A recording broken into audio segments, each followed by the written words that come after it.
فیض احمد فیض، فیض احمد فیض،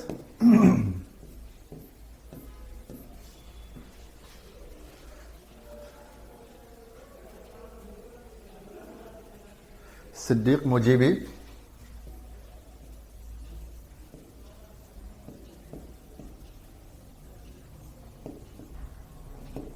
صدیق مجیبی، اور یہ ہو گیا پرکاش فکری۔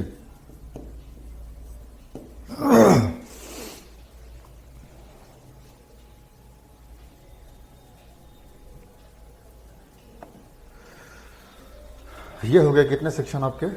اب دیکھیں کم و بیش، یہ 1 2 3 4، اور اس میں دیکھتے ہیں ہم لوگ 1 2 3 4 5 6، اور اس کے علاوہ دیکھتے ہیں تھوڑا سا قواعد۔ پہلے اگر ہم سلیبس لکھ کے پھر ڈسکس کرتے ہیں اس کو، قواعد یا قاعدہ۔ قاعدہ میں کیا کیا ضروری ہے؟ سب سے پہلے دیکھیں واحد و جمع،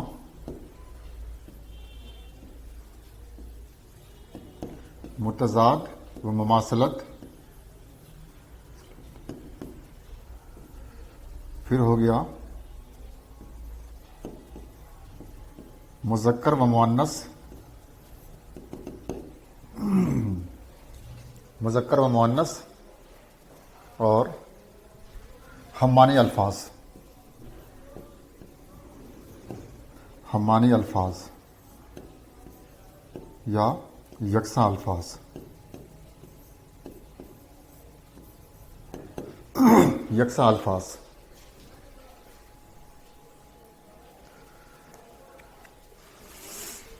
یہ ہو گیا بنیادی طور پہ آپ کا سلیبس، کلیئر ہے؟ اب اس کو ایک کے بعد ایک ہم سمجھنے کی کوشش کرتے ہیں کہ دراصل اس کا مطالعہ ہم کریں کیسے۔ اس کی وجہ کیا ہے کہ سب کے پورے سوالات آپ کے معروضی ہیں، یعنی کہ آبجیکٹو سوالات ہیں۔ آبجیکٹو سوالات ڈسکرپٹیو کے مقابلے کہیں زیادہ مشکل ہوتے ہیں، تو ظاہر سی بات ہے کہ اس کے لیے ایک الگ ٹیکٹ کی یا ایک الگ حکمت عملی کی ضرورت ہوتی ہے کہ جس سے ہم لوگ کم تیاری میں بہتر سے بہتر مطالعہ کر کے اور اچھے نمبرات لا سکیں، یا بہتر سے بہتر نمبر لانے کے امکانات کو ہم بڑھا سکیں۔ تو سوالات کس طرح کے پوچھے جاتے ہیں، کس طرح کے سوالات پوچھے جانے کے امکان ہیں، ہماری حکمت عملی کیا ہوگی، اب ہم ایک ایک کر کے سمجھتے ہیں اس کو۔ ایک دو سوال ہم ڈسکس کر لیتے ہیں تاکہ ایٹ لیسٹ آپ کے لیے آسان ہو جائے کہ دراصل سوالات آتے کیسے ہیں، تاکہ اس کی روشنی میں اگر آپ اس کا مطالعہ کریں گے تو آسان ہو جائے گا۔ جیسے اس سے پچھلے سال جو سوالات پوچھے گئے ہیں اس کا چند لسٹ ہے ہمارے پاس میں، کہ جن میں سے دیکھیں پوچھا گیا ہے کہ پریم چند کا پہلا افسانہ کون سا ہے۔ پریم چند کا پہلا افسانہ کون سا ہے؟ ویسے تو پریم چند کے دنیا بھر کے افسانے ہیں یا ان کے دنیا بھر کے ناولیں ہیں، تو ان میں سے پہلا افسانہ کون سا ہے؟ تو اکثر ہم لوگ کیا کہتے ہیں کہ ان کا پہلا افسانہ کفن ہے، یہ پہلا افسانہ سوز وطن ہے۔ ہم ایسے ٹینٹیٹیولی یا بالکل ایک تفریحی طور پہ ہم بول دیتے ہیں اس کو۔ اس میں 4 آپشن دیا ہے آپ کا، کفن، غبن، سوتیلی ماں، اور دنیا کا سب سے انمول رتن۔ اس کا صحیح جواب ہے کہ دنیا کا سب سے انمول رتن۔ تو جو پڑھنے کا یہ طریقہ ہے کہ سوالات کیسے ہٹ کیے جائیں، یا سوالات کو کیسے ٹارگٹ کیا جائے اتنے سارے ذخیرے کے بیچ میں، اس کی وجہ کیا ہے کہ جب ہم پریم چند کا مطالعہ کرنا شروع کرتے ہیں تو پریم چند اپنے آپ میں ایک ادبی ذخیرہ ہے۔ وہ کم و بیش شاعری کا میدان ہو، افسانے کا میدان ہو، ترقی پسند تحریک سے جڑے ہوئے ان کے خدمات ہوں، یا ان کے نثری خدمات ہوں، یا دیگر خدمات ہوں، تو ایسے کنڈیشن میں پریم چند کے اوپر پڑھنا اور خاص کر کے ایگزام اورینٹڈ اسٹڈی کرنا بڑا ٹف ٹاسک ہو جاتا ہے۔ اور اسی لیے اس پلیٹ فارم پہ ہمیں سمبل ہوئے ہیں تاکہ بآسانی آپ اس کی تیاری کر سکیں اور اچھے سے اچھے نمبر لا کر کے آپ کامیابی حاصل کر سکیں. اس طریقے سے ایک دو سوال اور دیکھتے ہیں کہ پریم چند کا کون سا افسانہ ہے جو 24 گھنٹے میں پورا کیا گیا تھا. یا دوسرے طریقے سے پوچھا گیا اسی سوال کو کہ پریم چند کے کس افسانے میں صرف 24 گھنٹے کی کہانی ہے. یہاں بھی آپ کا مختصر آپشنس ہیں. اس کا صحیح آنسر ہے کفن. اسی طریقے سے ہم دیکھیں کہ جیسے کون سے اردو شاعر ہیں کہ جن کے پیدائش کے دن کو ہم لوگ یوم اردو کے دن کی طرح مناتے ہیں. یعنی کہ یوم اردو کا مطلب کہ اردو دیوس کس دن ہم مناتے ہیں ہم لوگ. آپشن دے دیا علامہ اقبال, غالب, میر تقی میر, فراق گورکھپوری. تو ظاہر سی بات ہے اس کا صحیح آنسر کیا ہوگا آپ کو پتہ ہوگا. آپ کو باقی میں بتا دوں کہ اس کا علامہ اقبال ہے. علامہ اقبال کی پیدائش 1877 میں 1877 میں پنجاب کے سیالکوٹ میں ہوئی تھی اور 9 نومبر کو پیدا ہوئے تھے آپ.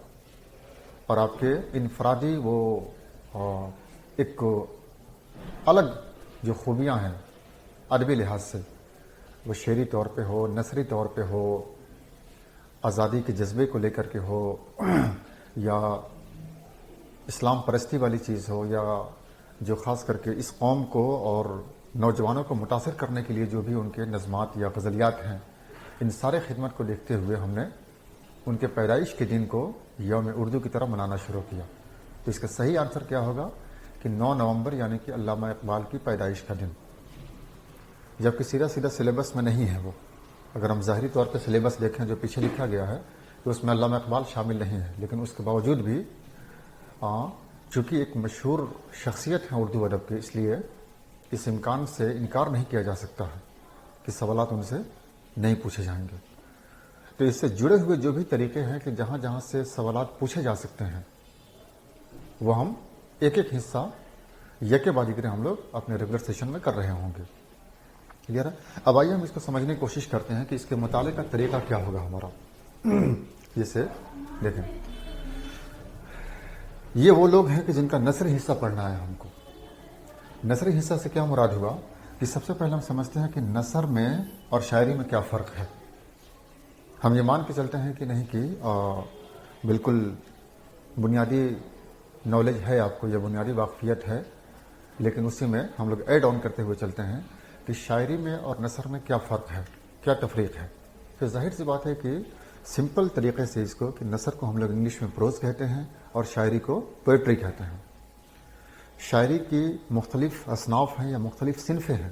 مثلا غزل ہو, نظم ہو, نظم میں دو حصے ہو گئے یعنی کہ نظم آزاد اور نظم معرہ, اور اسی طریقے سے قصیدہ ہو, رباعی ہو, مرثیہ ہو, اور پہیلیاں ہوں, گیتیں ہوں, قطعیات ہوں یا دیگر صنفیں ہوں, یہ سب کے سب شاعری کے دائرے میں آتی ہیں. اور شاعری کے لیے ایک بنیادی شرط کیا ہے کہ ایک خاص پابندی کے ساتھ اس کو لکھا جائے. ایک خاص طریقہ کار ہوتا ہے اس کے لکھنے کا. اگر اس انداز میں ہم نہیں لکھتے ہیں تو پھر وہ شاعری کے بجائے نثر کہلاتا ہے. اور جیسے ہم نے کہا آپ کو کہ شاعری کی مختلف قسمیں ہوتی ہیں, جیسے کہ غزل, قصیدہ, مرثیہ, رباعی, مثنوی و دیگر, اسی طریقے سے نثر کی بھی مختلف صنفیں ہوتی ہیں, جیسے ناول, افسانہ, مختصر داستان, اس کے علاوہ خاکہ, انشائیہ, مکتوب, سماح نگاری و دیگر.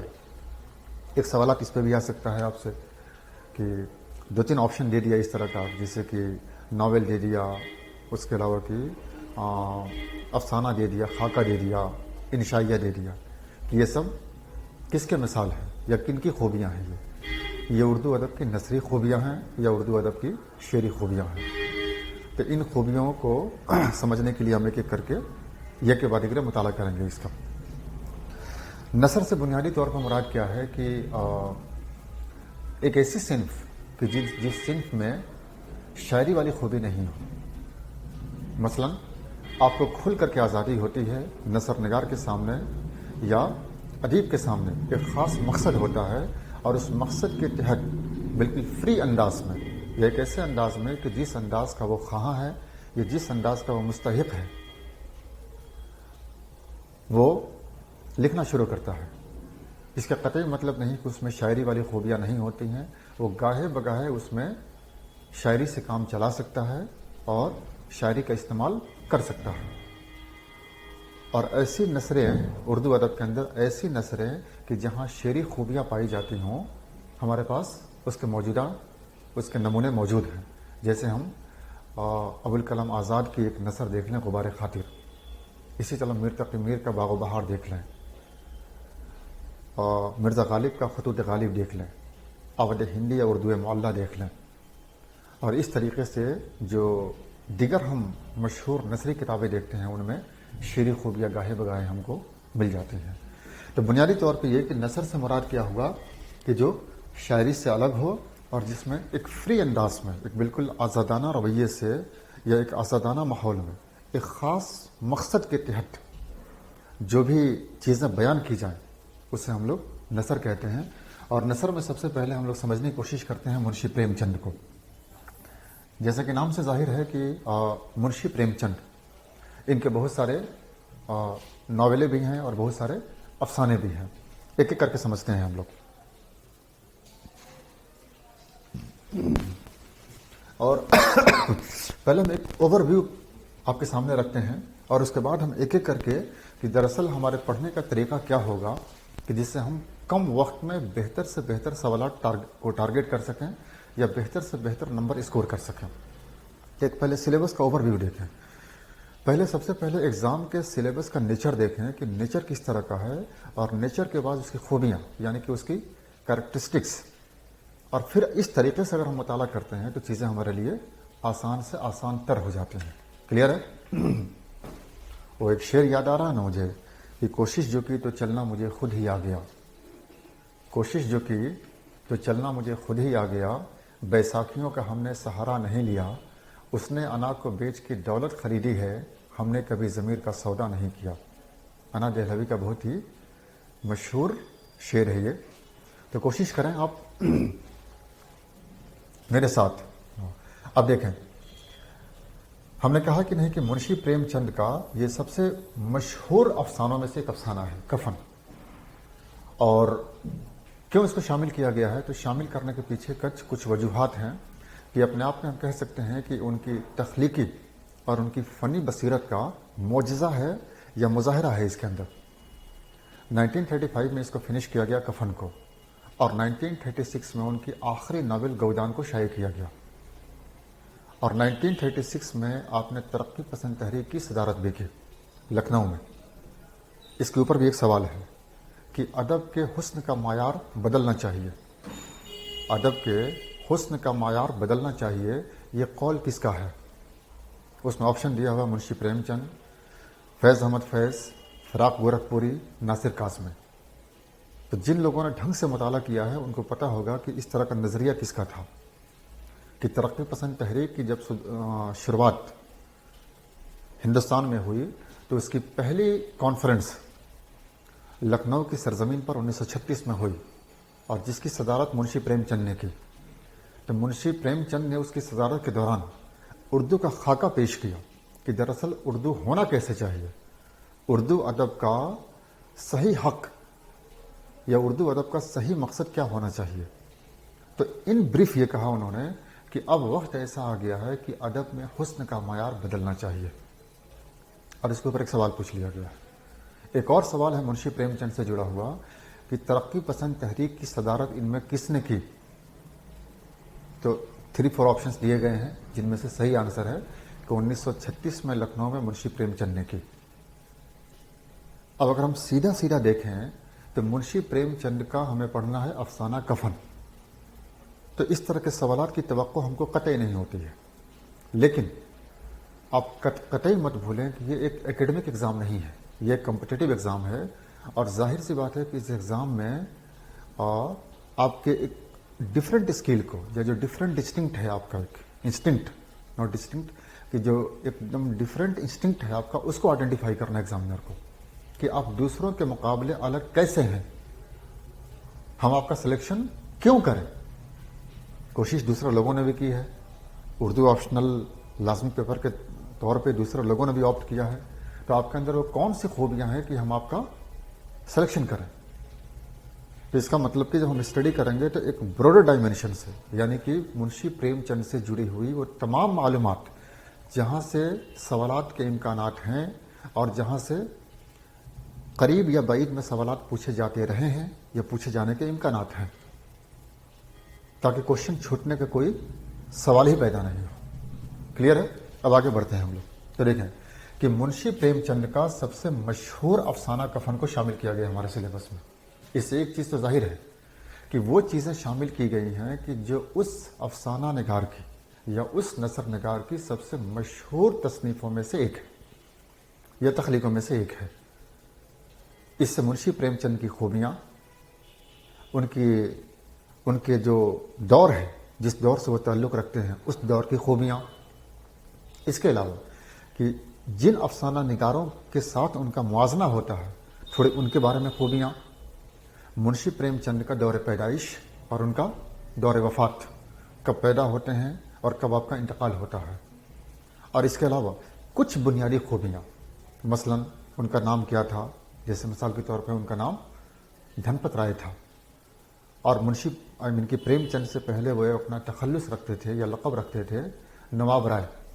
نواب رائے سے لکھتے تھے کیسے ایک ٹرانسفارمیشن ہوتا ہے ان کے اندر میں، کون کون سے ادوار ہوتے ہیں، یعنی کہ کس کس دور میں وہ کس کس طرح کی سوچ رکھتے ہیں، کہاں ان کے اندر انقلابی سوچ ہے، کہاں اصلاحی سوچ ہے، اور کہاں ایک بالکل ایک وہ بیلنس سوچ ہے ان کا، کہاں ان کا تخلیق کا معجزہ نظر آتا ہے اور کہاں ان کی تخلیق میں بالکل ایک عام افسانہ نگار یا ناول نگار والی خوبی نظر آتی ہے، کہاں ان کے موضوعات کون سے ہیں اور کہاں ان کے موضوعات کون سے ہیں۔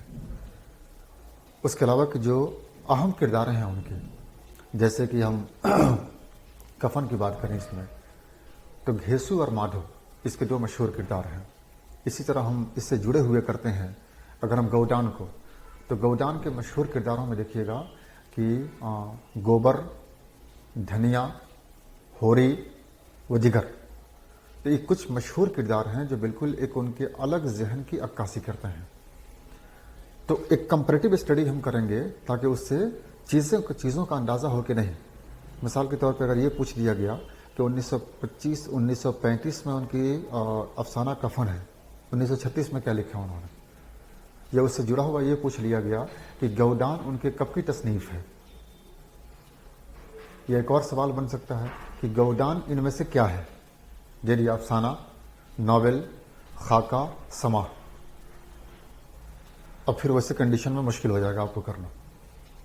تو پہلے تو کنسیپچل کلیئرٹی ہونی چاہیے آپ کو کہ دراصل یہ ہے کیا، اور اگر یہ آئیڈینٹیفائی ہو گیا کہ اگر یہ افسانہ ہے تو افسانے کی خوبی کیا ہے، ہم کس سے افسانہ کہیں گے، تو یہاں افسانے کی مختصر تعریف، افسانے کی مختصر اجزائے ترکیبی، یعنی کون کون سے تراکیب ہیں۔ جیسے ہم غزل کے بارے میں کہیں تو غزل میں ہو گیا آپ کا کہ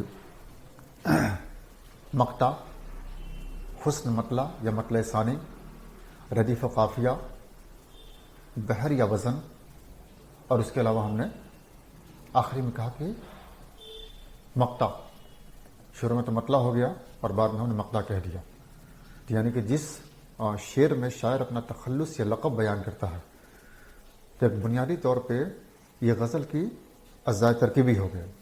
اسی طریقے سے اگر ہم افسانے کی اجزائے ترکیبی کریں تو اس سے کیا مراد ہوگا ہمارا، جیسے مثلاً کہ سب سے پہلے خاکہ ہو، خاکہ کے ساتھ میں کردار نگاری ہو، منظر نگاری ہو، اور اس کے علاوہ کہ ایک مقاصد کی عکاسی ہو یا کسی موضوعات کی عکاسی ہو، اس کے علاوہ کہ ایک بہتر اختتام ہو۔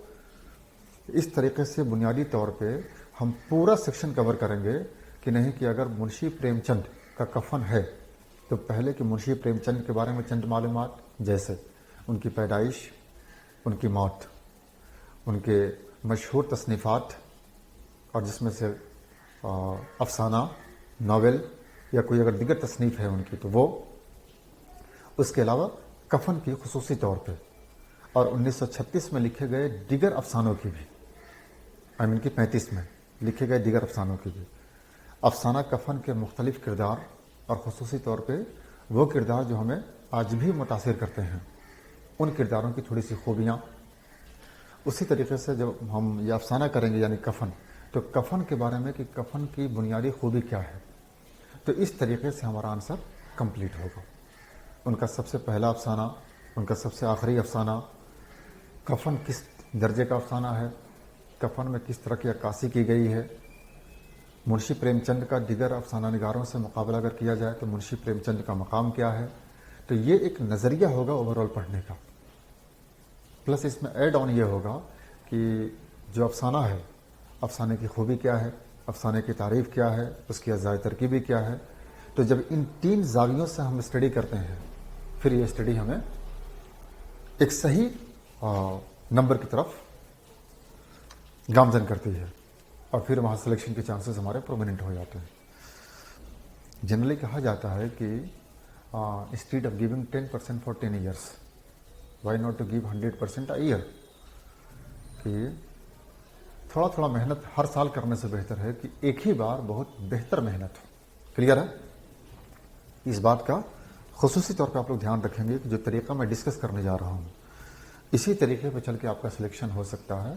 کیونکہ سلیکشن کے لیے صحیح طریقہ اور محنت کا کوئی سبسٹیچیوٹ نہیں ہے، اور آپ کو یہی حکمت عملی اور یہی طریقہ اپنانا ہوگا اچھے نمبر سے اور پہلی کوشش میں کامیابی حاصل کرنے کے لیے.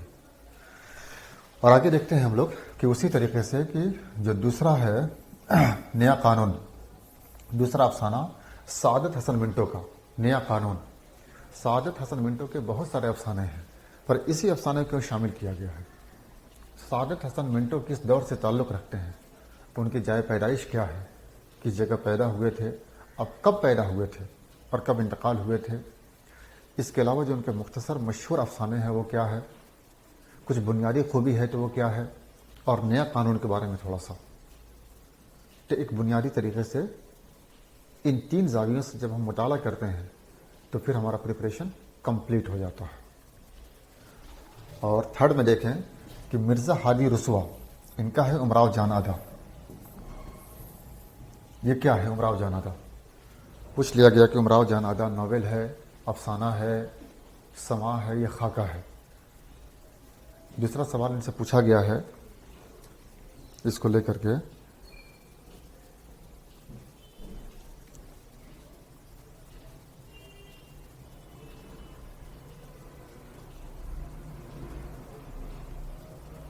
ان میں کس نے طوائفوں سے متعلق موضوعات پر افسانے لکھے ہیں.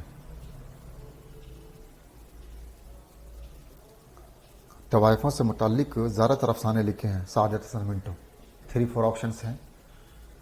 اب پتہ چلا آپ نے پورا ناول پڑھ لیا ہے لیکن آپ کو موضوع ہی پتہ نہیں ہے اس کا. تو طوائف جیسی رسوائے زمانہ ہستی کو لے کر کے ایک اتنا قابل قدر اور اتنی بہترین تخلیق، یہ اپنے آپ میں اردو ادب کا ایک معجزہ ہے یا ایک کرشمہ ہے.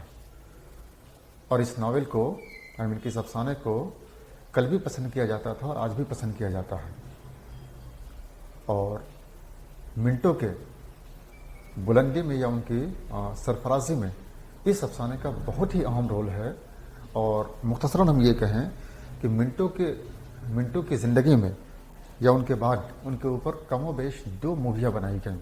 بالی ووڈ کی 2 مشہور مووی دونوں منٹو کے نام سے، جو اپنے آپ میں قابل قدر اضافہ ہے. اس سے اندازہ لگتا ہے کہ نہیں کہ یہ افسانہ کس معیار کا ہے. تو امراؤ جان آدھا کے بارے میں اس کے جو مشہور کردار جیسے مولوی صاحب ہو گئے، نواب صاحب ہو گئے، مرزا گوہر ہو گئے، بسم اللہ ہو گئے، اس کے علاوہ خورشید جان ہو گئی، امراؤ جان آدھا ہو گئی، وہ دیگر اس کے جو مشہور کردار ہیں ان کرداروں کی خوبیاں اور اور ان کرداروں کی روشنی میں لکھنوی معاشرت یا لکھنوی معاشرہ کی عکاسی، خصوصی طور پہ ہم ایک مرثیہ کہتے ہیں اس کو کہ لکھنوی بربادی کا مرثیہ ہے امراؤ جان آدھا. مختلف کرداریں اس لیے پیش کی گئی ہیں تاکہ لکھنؤ کے جو صحیح منظر ہے ان منظر کی عکاسی وہی کے زبان یا وہی کے کردار میں ادا ہو سکے. تو اس طرح کی خوبیاں ہم اس میں دیکھیں گے اور ڈیٹیل میں مطالعہ کریں گے. اور اسی طریقے سے الیاس احمد گدی کا آخری حربہ، الیاس احمد گدی کا آخری حربہ، اس میں کیا ہے کہ الیاس احمد گدی کے بارے میں تھوڑا بیسک معلومات، آپ کہاں پیدا ہوئے،